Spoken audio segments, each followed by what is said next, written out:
अस्सलाम वालेकुम जी। उम्मीद है कि आप खैरियत से होंगे।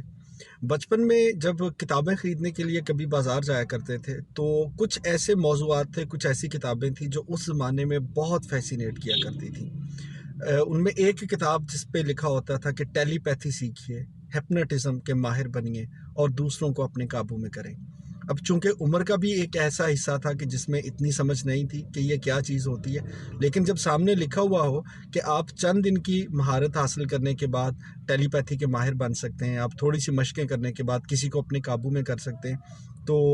लोगों का तो पता नहीं, मेरा जी ये चाहता था कि हाँ यार, क्या ही अच्छा हो कि ये फ़न आपके हाथ में आ जाए। शायद बचपन में कभी इस मौज़ू पे चंद एक किताबें पढ़ भी ली थी, लेकिन चूँकि उन सारी मशकों का कुछ समझ में आना बनता नहीं था और वक़्त के साथ-साथ ये चीज़ जो थी, ये ज़हन से निकल गई। जब काफ़ी बड़े हुए तो दोबारा से लोगों ने कभी इसका तज़किरा किया कि दुनिया में एक इल्म मेस्मरिज़्म, टेलीपैथी, हिप्नोटिज़्म भी है, तो दोबारा से इस पे पढ़ना शुरू कर दिया और ख़ैर करते-करते पिछले दिनों इस पे अच्छी ख़ासी तहकीक की, काफ़ी किताबें पढ़ी, काफ़ी आर्टिकल्स देखे और वो लोग जो कि इसके माहिर हैं या जिन्होंने कभी इस तजुर्बे से गुज़रने की कोशिश की, उनसे राब्ता किया और मुझे समझ ये आई कि टेलीपैथी जो है, ये एक इल्म तो है। अब इसमें होता क्या है कि कहा जाता है कि आप किसी के दिल में क्या है, वो जान सकते हैं।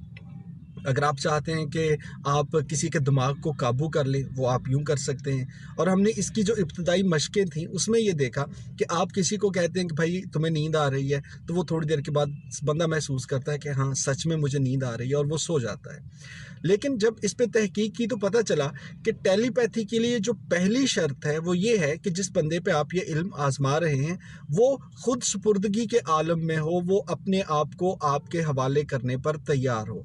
मसलन अगर आप किसी ऐसे शख्स को कहते रहें कि भाई तुम्हें नींद आ रही है, नींद आ रही है और अगला शख्स जो है वो अपने होशो-हवास में रह के इस बात पे अपने दिमाग को कायल करे कि नहीं मुझे नींद नहीं आ रही, तो यकीनन आप उसे सुला नहीं सकते। लेकिन अगर कोई बंदा ये कहता है कि हाँ, मैं अपने ज़हन को बाकी तमाम सोचों से खाली करता हूँ और मैं सोचता हूँ कि मैंने खुद को तुम्हारे हवाले कर दिया, अब जो तुम हुक्म दो मेरा ज़हन मानेगा, तो शायद आपका ये इल्म वहाँ पे कामयाब हो जाए।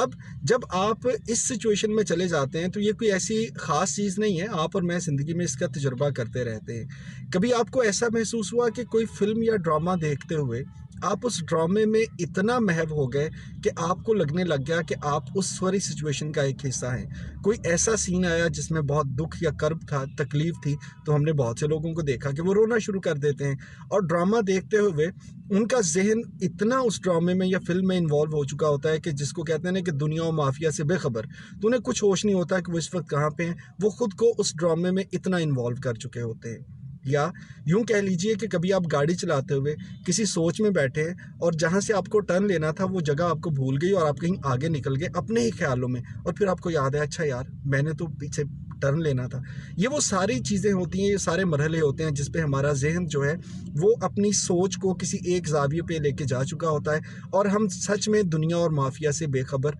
हो चुके होते हैं। या